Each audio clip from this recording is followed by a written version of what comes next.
Olá, turma. Vamos continuar nosso assunto, né?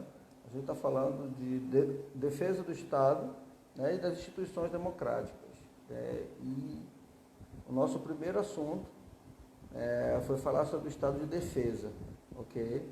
Então, o Estado de defesa, como a gente falou, né, ele está previsto, né, no artigo 139, ok, da Constituição Federal. Tá? Eu li ainda há pouco, nós temos o vídeo 1, você pode buscar lá na plataforma. Tá? Então, 136, para ser mais específico. Tá? 136 da Constituição Federal. Tá? E aí o texto diz o seguinte, o artigo diz o seguinte: o presidente da República pode, ouvidos o Conselho da República e o Conselho da Defesa Nacional, decretar estado de defesa para preservar ou prontamente restabelecer em locais restritos e determinados a ordem pública, tá? A ordem pública ou a paz social ameaçadas por grave e iminente instabilidade institucional ou atingidas por calamidade de grandes proporções da natureza. O artigo 136 da Constituição Federal, ele traz essa previsão, a previsão do estado de defesa, tá? Quando houver iminente instabilidade institucional ou, no caso, de calamidade pública, né, por evento da natureza, né, evento de grandes proporções, calamidades de grandes proporções da natureza. Tá? E ele cita logo no início do artigo 136 que o presidente da República ele só pode instalar ou decretar o estado de defesa, né, primeiro, o primeiro passo, segundo o artigo 136, é ouvir o Conselho da República e o Conselho de Defesa Nacional. E aí nós fomos para o artigo 89, né, que fala o que é o Conselho da República, quem compõe esse conselho e quais as competências. Isso está no vídeo anterior. Né? Aí vem os incisos todos falando. Nós fomos para o artigo 90 depois, que fala, né, sobre o Conselho da República e como é que ele vai se pronunciar, qual é a atuação dele. Tá? E nesse artigo 90, o artigo 91, ele fala do Conselho da Defesa Nacional. Perfeito? O Conselho da Defesa Nacional, ele também vem falando no caput do artigo, e nos incisos ele vem dizendo quem compõe esse Conselho de Defesa Nacional, tá? E a competência, a forma de atuação desse Conselho. Ok? Então, aí essas foram noções introdutórias. Tá? A gente está falando aqui da defesa do Estado, né, do Estado brasileiro, no nosso caso, né, a defesa do nosso Estado e das instituições democráticas. O que fazer quando há um risco, a instabilidade institucional em uma determinada área da nossa nação, né? Ou quando há uma situação de calamidade pública de grande proporção, né? Por situações da natureza, eventos, né, da natureza. E o que se decreta quando há uma situação dessa é o estado de defesa, chamado estado de defesa, previsto no artigo 136 da Constituição Federal. Tá? Então, para se decretar o estado de defesa, segundo o texto da Constituição, o presidente da República tem que ouvir primeiro o Conselho, né, o Conselho da República, que está previsto no artigo 89, tá? E 90, falando da competência, e também o Conselho de Defesa Nacional, que está previsto no artigo 91 da Constituição Federal. Ele vem destrinchando quem compõe esse conselho, né, e qual a competência desses conselhos. Só lembrando que o presidente ouve esses conselhos, eles podem opinar, mas o presidente ele não está vinculado à opinião desses conselhos. Né? Se ele entender por decretar o estado de defesa, independe da opinião tanto do Conselho da República quanto do Conselho da Defesa Nacional. Tá? Ele decreta o estado de defesa, tá? Após o decreto, ele tem que caminhar o decreto com a justificativa para a convalidação, ratificação do Congresso Nacional. Né? Só aí vai começar a ter validade. Ok? Então, assim, vamos entender agora o que é o estado de defesa propriamente dito. Tá?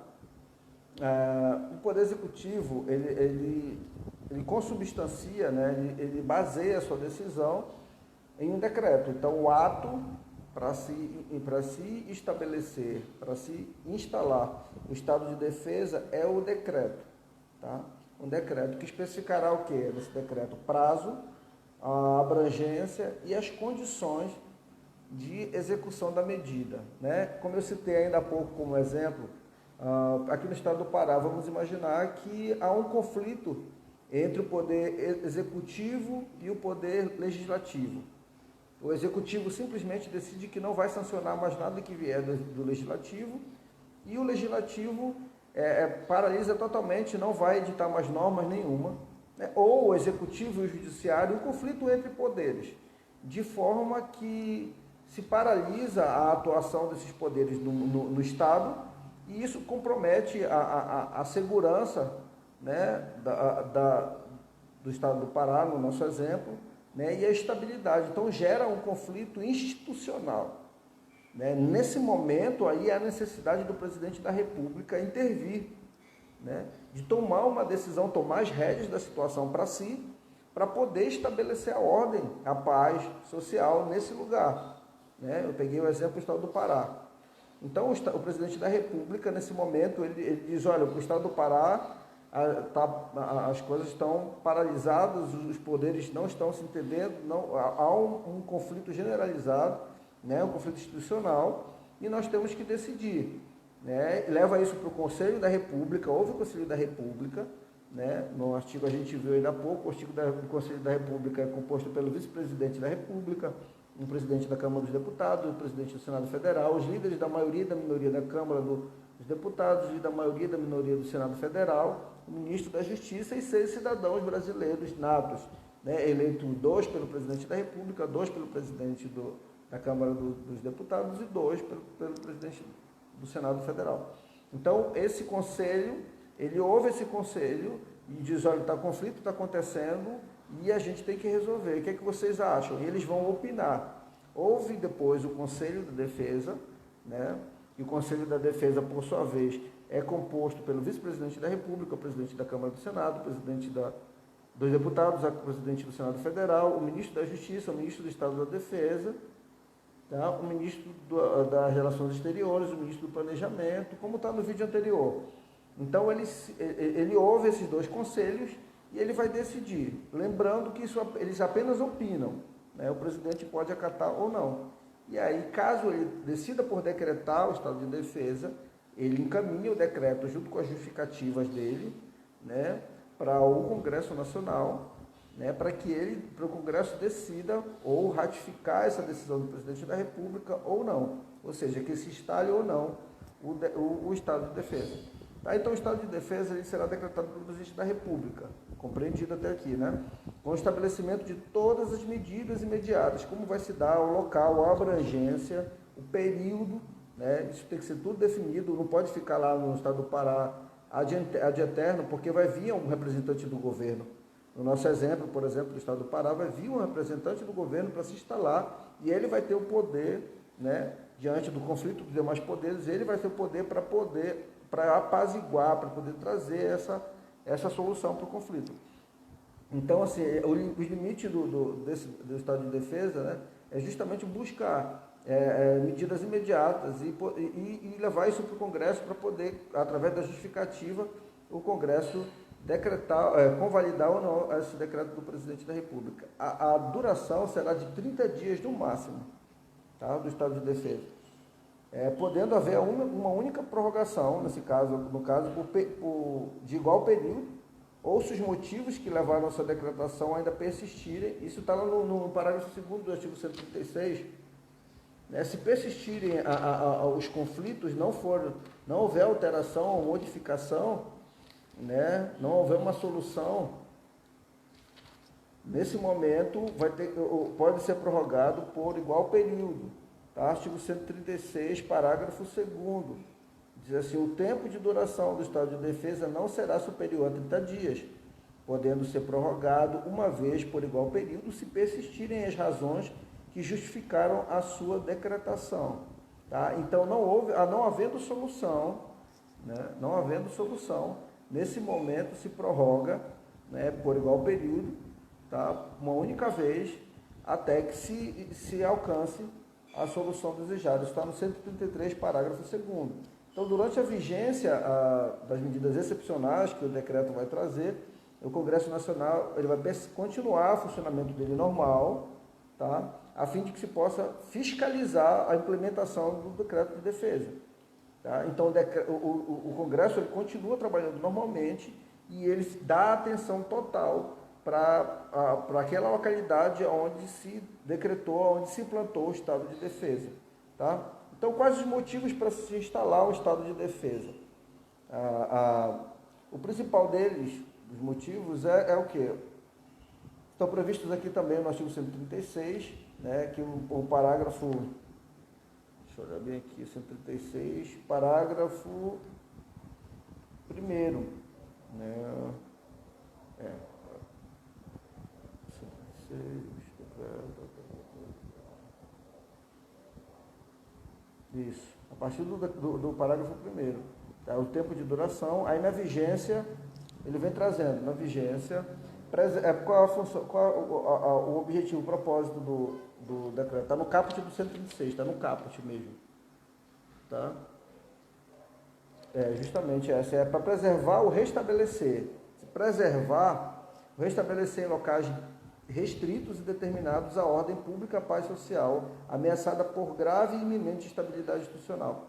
Preservar, ou seja, está na iminência de ocorrer, né? Está na iminência de ocorrer e se decreta o estado de defesa para que ele preserve, para que não ocorra, né, o conflito entre as instituições. Né? Se sabe, se tem notícia de que vai acontecer um conflito e que não está havendo entendimento entre os poderes, né, nesse momento, né, para se preservar, para evitar que isso aconteça, se decreta o estado de defesa. E a outra situação, preservar ou restabelecer é quando já existe o conflito instaurado, né? E há necessidade de se decretar o estado de defesa para que se restabeleça a paz social naquela localidade, né? naquele local onde está havendo conflito. Outro propósito previsto no caput, preservar ou estabelecer as áreas atingidas por calamidade de natureza de grandes proporções, né? Então, vamos imaginar que, como teve um tempo desse atrás no sul do Brasil, né, tornados, a ação de tornados, né, e começou a quebrar casas e telhados e tudo. Vamos imaginar que esse evento se dê para uma proporção muito maior, né, a ponto de destruir praticamente hospitais, se destruir escolas, se destruir praticamente o local por onde ele se passou. Nesse momento, há necessidade de se decretar um estado de defesa, também com previsão no artigo 136, né, para que os olhos estejam voltados e haja uma intervenção naquele local, a fim de restabelecer as condições sanitárias, as condições de saúde, né, de segurança pública naquela localidade, e de forma que não haja uma calamidade, uma piora do estado já provocado pela ação da natureza. Tá? Então, a gente, nesse momento que se instala o estado de defesa, só vou conectar meu computador bem aqui que ele está descarregando.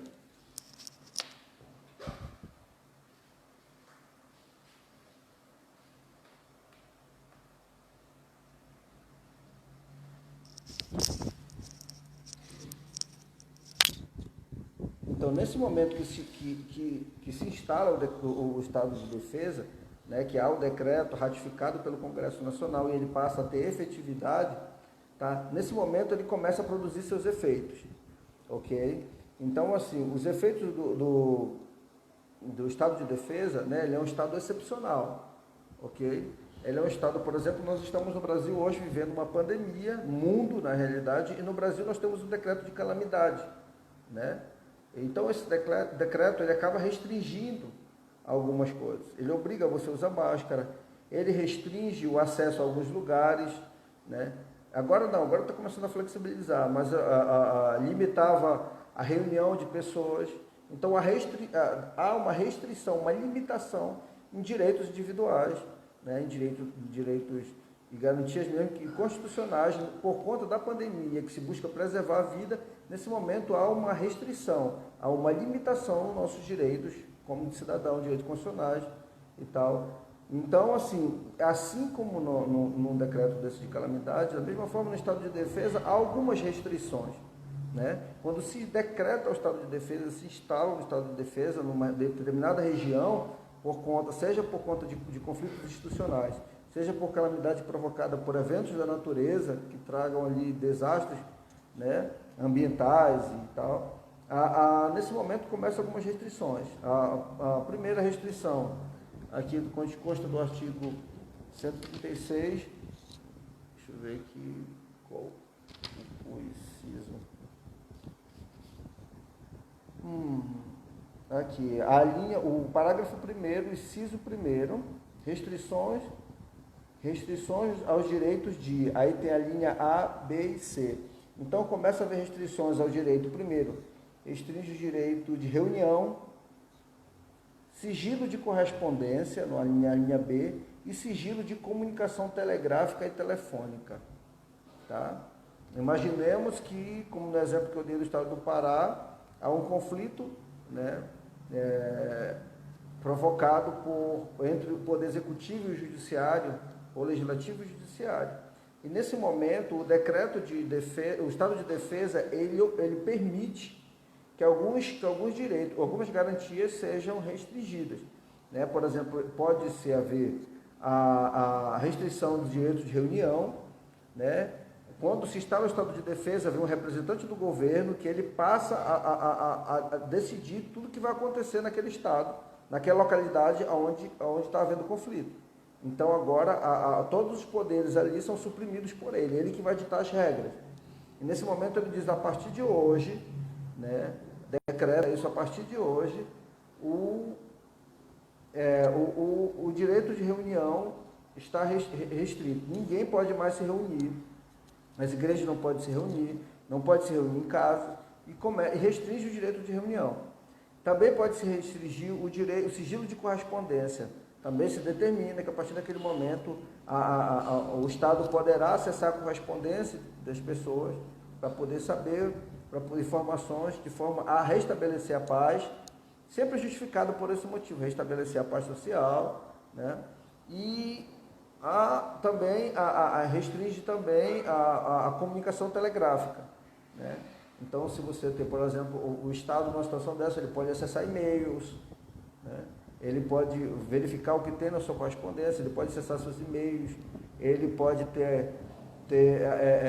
determinar que você não reúna ou limite a quantidade de pessoas em reunião, ou ele proíba de fato. Então, assim, há uma restrição. E também pode restringir a ocupação, né? Ou ele pode ocupar ou usar temporariamente bens e serviços públicos, né? No caso, por exemplo, vou imaginar de calamidade pública, né? Quando se decreta o estado de defesa, o Estado pode chegar, o representante do Estado brasileiro chega naquela localidade, né, onde teve um evento da natureza que destruiu casas e tudo, e ele chega para um dono de uma escola particular e ele diz, olha, a partir de agora, esse seu ginásio aqui da escola vai estar a serviço do Estado brasileiro.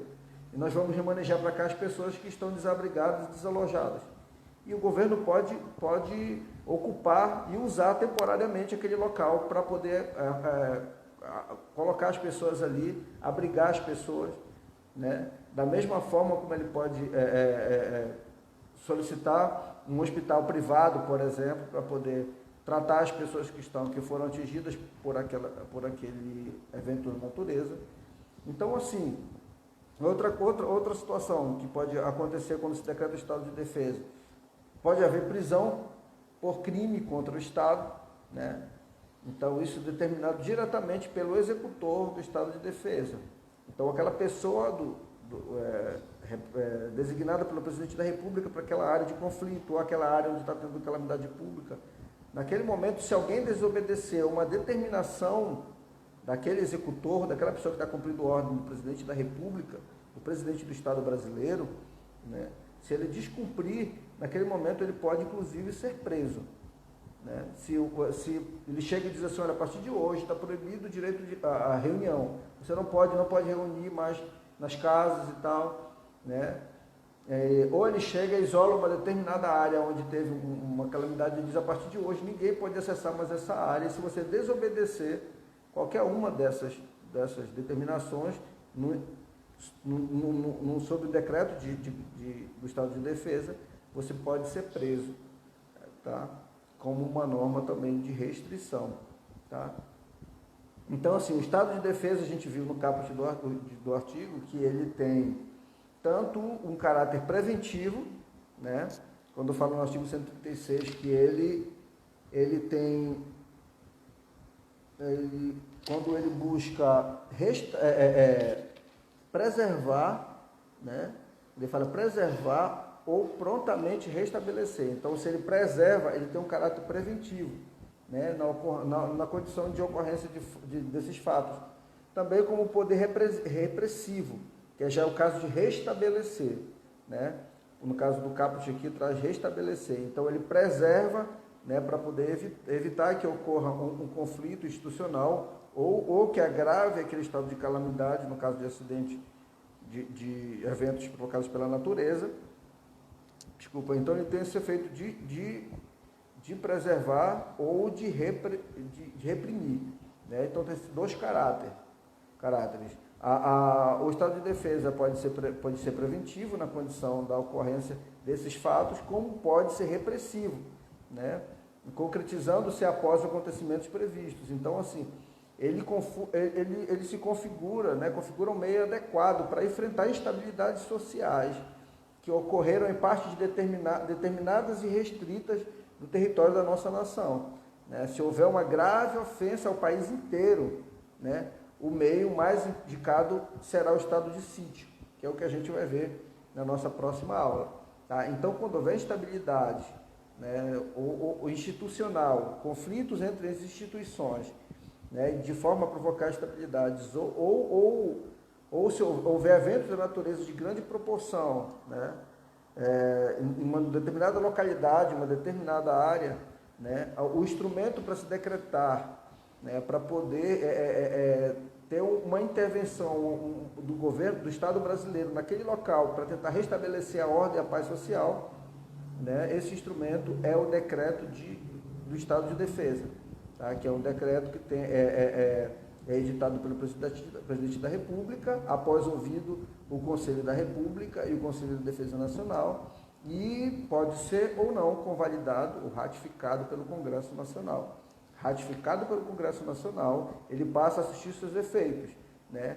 O presidente, o chefe do Estado, encaminha para aquela localidade um executor, ou seja, um representante do poder do Estado brasileiro, e lá ele vai ditar as regras em busca do restabelecimento da paz social, né?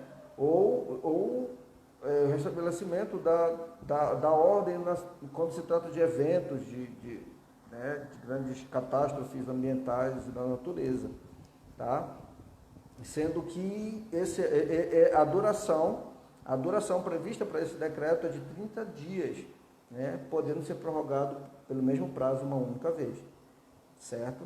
Então, assim, na nossa próxima aula a gente vai ver um pouco mais sobre o estado de defesa, e depois a gente vai ver quando esses conflitos eles atingem toda a nação, qual o instrumento adequado para isso, que chama-se estado de sítio, tá? E a gente vai ver numa próxima aula também, ok? Eu vou salvar aqui, vou encerrar a aula, vou salvar e vou subir para a plataforma, ok? As nossas duas aulas de hoje, tá? Lembrando que já tem uma anterior agora falando sobre as características introdutórias sobre o Conselho da República e o Conselho da Defesa no estado de defesa. Perfeito? Tá? Aguardo vocês na nossa próxima aula.